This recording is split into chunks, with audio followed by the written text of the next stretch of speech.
Assalamualaikum warahmatullahi wabarakatuh. Apa kabar teman-teman? Sehat-sehat semua ya. Jadi hari ini kita akan melanjutkan diskusi kita ke bab selanjutnya di Matematika Wajib kelas 11, yaitu program linier. Oke, langsung saja ke definisinya. Apa itu sih program linier?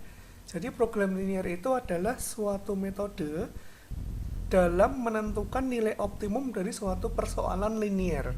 Jadi nilai optimum itu bisa nilai maksimum, bisa minimum ya, tergantung nanti persoalannya seperti apa.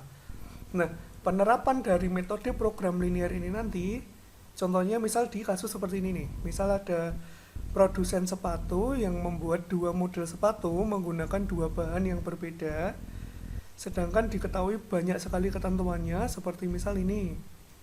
Komposisi model pertama itu terdiri dari 200 gram bahan pertama dan 150 gram bahan kedua. Jadi model sepatu pertama itu membutuhkan 200 gram bahan pertama dan 150 gram bahan kedua. Sedangkan yang model sepatu keduanya butuhnya 180 gram bahan pertama dan 170 gram bahan kedua. Padahal di situ ada persediaan di gudang bahan pertama itu hanya 72 kg. Sedangkan bahan keduanya 64 kg. Bila harga model pertamanya itu 500.000, sedangkan model keduanya itu 400.000, yang ditanyakan adalah berapakah keuntungan maksimal yang dapat diperoleh produsen tersebut. Nah, masalah kompleks seperti ini bisa kita cari solusinya, jawabannya dengan menggunakan metode program linier. Jadi materi pertama yang harus kita pelajari dulu sebelum mempelajari tentang program linier adalah pertidaksamaan dua variabel. Jadi pertidaksamaan dua variabel itu ya kalimat matematika yang terdiri dari dua variabel yang mengandung tanda lebih dari atau kurang dari. Nah, biasanya kan kita mengenal apa itu namanya persamaan ya. Jadi persamaan linier satu variabel, persamaan linier dua variabel. Nah, di sini sekarang kita pelajari yang tentang pertidaksamaan. Nah, nanti perbedaannya dari solusinya atau jawabannya, kalau di persamaan itu istilahnya himpunan penyelesaian ya, atau biasanya disingkat menjadi HP. Nah, kalau di pertidaksamaan itu solusinya disebutnya daerah himpunan penyelesaian, karena memang nanti jawabannya itu dalam bentuk daerah atau nanti sketsa. Oke, gitu ya. Nah, nanti untuk menggambar daerah penyelesaian dari pertidaksamaan itu ada 3 langkah nih. Yang pertama adalah menggambar garis batasnya terlebih dahulu, lalu uji titik sampel, lalu menentukan daerah himpunan penyelesaiannya atau yang disingkat DHP. Nah, di sini ada sedikit catatan. Jadi pertama, kalau pertidaksamaannya itu mengandung sama dengan, maksudnya kalau tidak lebih dari sama dengan atau kurang dari sama dengan, maka garis batasnya nanti harus digambar penuh.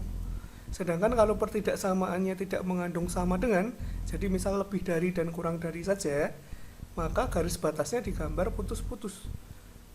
Nah, supaya lebih jelas, mari kita praktekkan di beberapa contoh soalnya. Nah, misal seperti ini. Gambarlah daerah himpunan penyelesaian atau DHP dari pertidaksamaan X plus 3Y kurang dari sama dengan 6.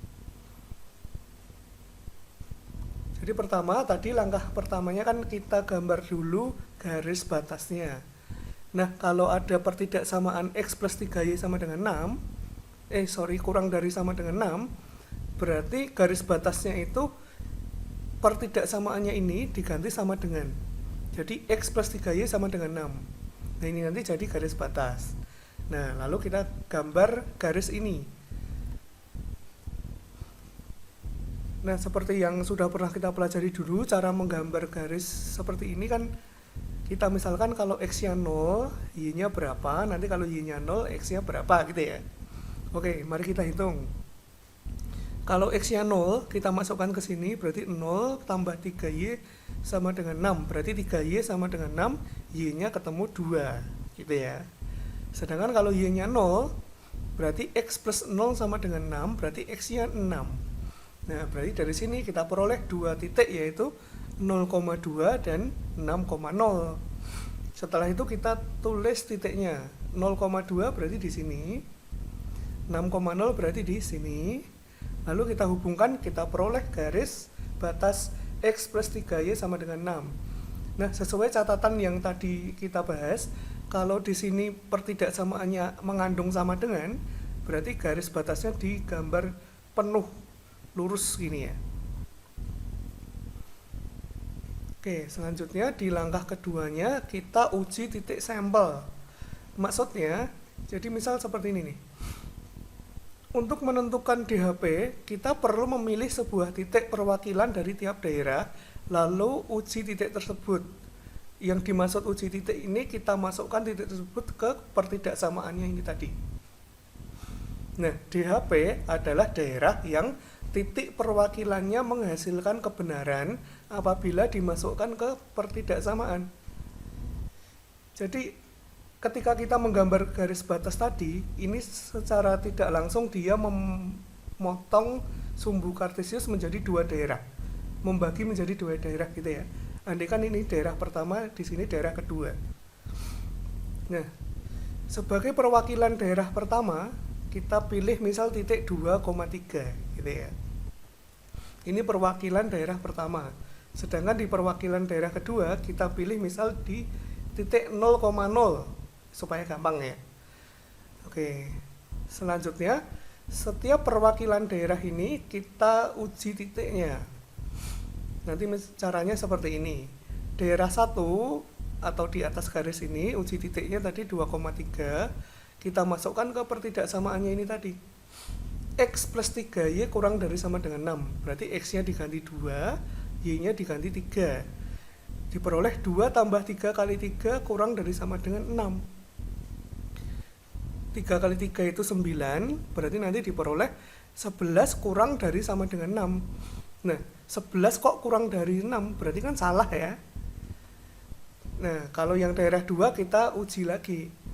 Kebetulan di daerah 2 tadi kita pilih perwakilannya 0,0, berarti nanti kita masukkan X-nya 0, Y-nya juga 0.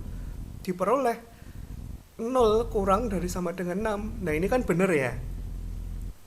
Nah, jadi nanti ketika menentukan DHP di langkah ketiga, karena yang menghasilkan kebenaran adalah perwakilan daerah 2, maka daerah 2 adalah DHP-nya. Jadi kita arsir yang bawah. Ini dia. Nanti kalau ternyata semisal yang benar itu dari perwakilan daerah yang atas, berarti ya diarsir yang atas gitu ya. Oke, seperti itu saja, jadi cukup simpel ya.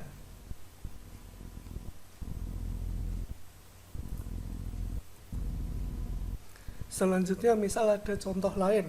Gambarlah daerah himpunan penyelesaian dari pertidaksamaan min 2x min 4y lebih dari sama dengan 8. Oke, seperti tadi ya. Pertama, garis batasnya berarti kita ubah pertidaksamaannya menjadi sama dengan. Jadi min 2x min 4y sama dengan 8. Lalu kita gambar. Kalau x-nya 0, diperoleh min 4y-nya 8, berarti y-nya min 2. Sedangkan kalau y-nya 0, diperoleh min 2x sama dengan 8, berarti x-nya min 4. Sehingga kita peroleh dua titik, yaitu 0, min 2 dan min 4,0. Nanti min 4,0 itu di sini, sedangkan 0, min 2 itu di sini gitu ya. Kalau kita hubungkan, kita peroleh garis min 2x min 4y sama dengan 8. Sekali lagi, karena di sini ada sama dengannya, kita gambar garis batasnya dengan penuh, tidak putus-putus. Selanjutnya kita uji titik. Di sini sudah membagi dua daerah, daerah pertama sama daerah kedua ya. Nah, di sini ada sedikit trik, yaitu pada contoh sebelumnya tadi kan kita uji titik sampel dari tiap-tiap daerah. Jadi daerah 1 kita uji, daerah 2 kita uji. Tetapi sebenarnya uji titik sampel itu cukup dilakukan pada salah satu daerah saja, karena tidak mungkin kedua daerah menjadi DHP. Jadi nanti daerah 1 benar, daerah 2 benar gitu nggak mungkin, pasti hanya salah satu saja. Jadi yang kita uji titik itu cukup salah satu saja ya. Andaikan di sini kita yang uji yang daerah 2 saja, kita pilih perwakilan daerahnya 0, min 3. Lalu kita masukkan, berarti X-nya diganti 0, Y-nya diganti min 3. Diperoleh 0 plus 12 lebih dari sama dengan 8. Berarti 12 lebih dari sama dengan 8. Nah ini kan benar ya, 12 lebih dari 8. Berarti daerah kedua itu merupakan DHP, karena benar ya. Sehingga kita arsir ke yang bawah. Nah nanti semisal kok ternyata dari daerah 2 kita uji kok salah, berarti yang menjadi DHP adalah daerah yang satunya. Gitu ya, jadi cukup satu titik saja yang diuji sampel.